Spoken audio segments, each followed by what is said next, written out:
Hi guys, welcome to Vidya's Cookbook. Happy New Year to all of you. எல்லாரும் எப்படி இருக்கீங்க? நல்லா இருக்கீங்களா? இதான் இந்த இயரோட முதல் வீடியோ. அதனால வாங்க ஒரு ஸ்வீட்டோட ஆரம்பிக்கலாம். அந்த ஸ்வீட்டோட பேரு அசோகா அல்வா. வாங்க வீடியோக்குள்ள போலாம். அசோகா அல்வா பண்றதுக்கு தேவையான பொருட்கள் என்னென்னங்கிறது பாப்போம் வாங்க.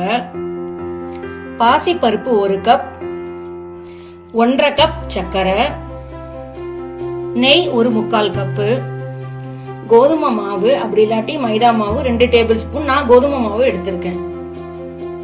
முந்திரி பருப்பு ஒரு 10-15, கேசரி பவுடர் ஒரு 2 பிஞ்சு.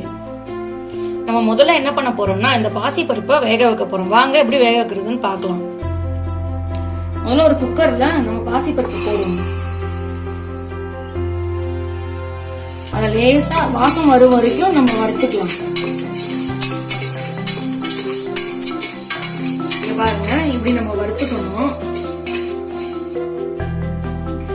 நம்மளுக்கு வறுத்தது ரெடி ஆயிடுது. பொன்னிறமா வறுக்க வேண்டாம், வாசனை வர வரைக்கும் வறுத்தா போதும். இதை நான் 2 தடவை அலசி கொண்டு வரேன். நான் 2 தடவை அலசி எடுத்துட்டேன். இதை நம்ம ப்ரெஷர் குக் பண்ண போறோம். நம்ம எந்த அளவுல பருப்பு எடுத்துட்டோமோ அதுல 4 பங்கு தண்ணி. ஒரு கப்புக்கு 4 கப்பு தண்ணி எடுத்திருக்கேன்.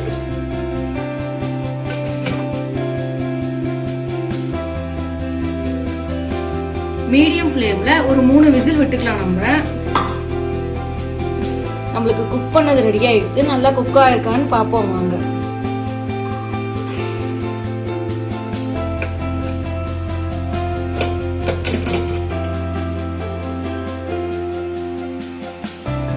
பாருங்க நம்மளுக்கு நல்லா ரெடி ஆயிடுது குழைவா.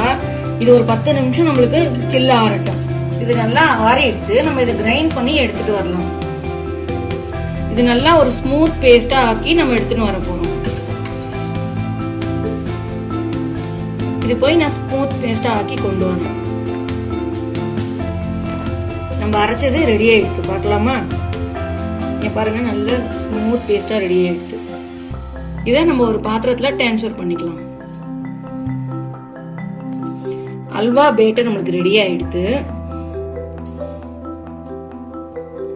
ஒரு அகலமான பேன் எடுத்து நம்ம முதல்ல சூடு பண்ணிக்கலாம். நல்லா சூடான உடனே 2 டேபிள் ஸ்பூன் நெய் விட்டுக்கிறேன். 1 2 நெய் நல்லா சூடேறி எடுத்து நம்ம இப்ப கோதுமை மாவை போட்டு இதுல கலரலாம்.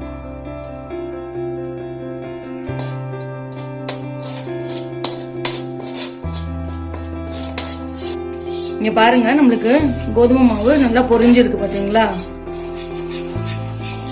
இந்த ஸ்டேஜ்ல நம்ம பாசிப்பருப்பு மாவை போட்டு நம்ம கிளற போறோம்.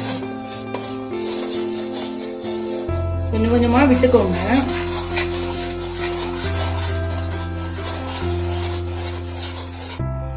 இப்படி நம்ம நல்லா கலந்து விட்டுக்கணும். போட்ட உடனே இந்த பாருங்க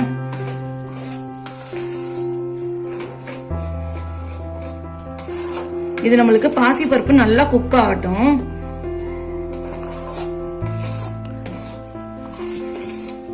உங்ககிட்ட கடாய் இல்ல நான்ஸ்டிக் பேன் இருந்தாலும் நீங்க யூஸ் பண்ணிக்கலாம்.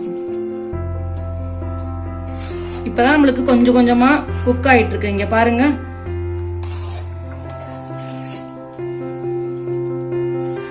இது நல்லா குக் ஆனதுக்கு அப்புறம் தான் சக்கரை போடணும். அப்படி இல்லாட்டி அடுத்த நாள் அந்த சுகர் நல்லா அப்படியே மேல மொறு மொறுன்னு வந்துடும். திருப்பி சூடாக்கி சாப்பிட்ற மாதிரி வந்துடும். கடாயில் எப்படி குக் ஆனதுன்னு பாக்கணும்னா கடாயில நம்மளுக்கு ஒட்டி ஒட்டி வரும். இந்த பாருங்க இப்படி ஒட்டி ஒட்டி வருதா? இதுதான் நல்லா குக் ஆயிடுச்சு அப்படின்னு அர்த்தம். நம்மளுக்கு நல்லா குக் ஆயிடுது. நான் இப்போ சர்க்கரையை போடுறேன்.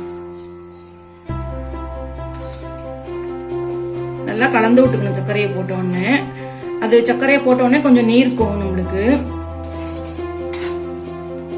லோ ஃப்ளேம்ல ஒரு 5 நிமிஷம் நம்மளுக்கு இது கொதிக்கட்டும். இந்த ஸ்டேஜ்ல நம்ம கொஞ்சம் கொஞ்சமா நெய் விட்டு கலருவோம்.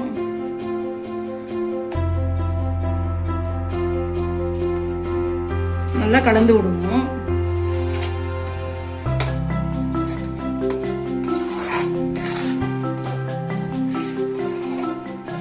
பாருங்க நம்மளுக்கு நல்லா வெந்துருது.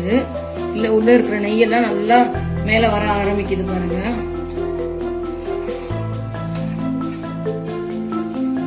நான் இன்னும் கொஞ்சம் நெய் விடுறேன்.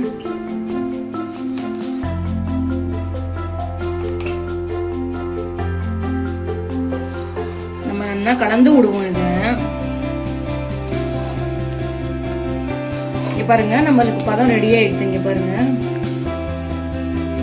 இந்த ஸ்டேஜ்ல நம்ம கலரை போடலாம். இப்போ நம்மளுக்கு கலர்ல கொஞ்சம் தண்ணி விட்டுக்கணும், நல்லா கரைச்சிக்கணும். அப்படி விட்டுட்டு நம்ம நல்லா கலந்து விடுவோம்.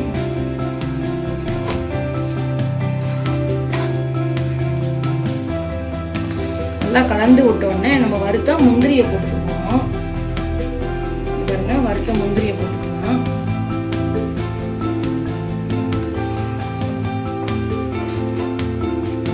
இதோட ஒரு 1/4 டீஸ்பூன் நம்ம ஏலக்காய் தூள் போடுவோம்.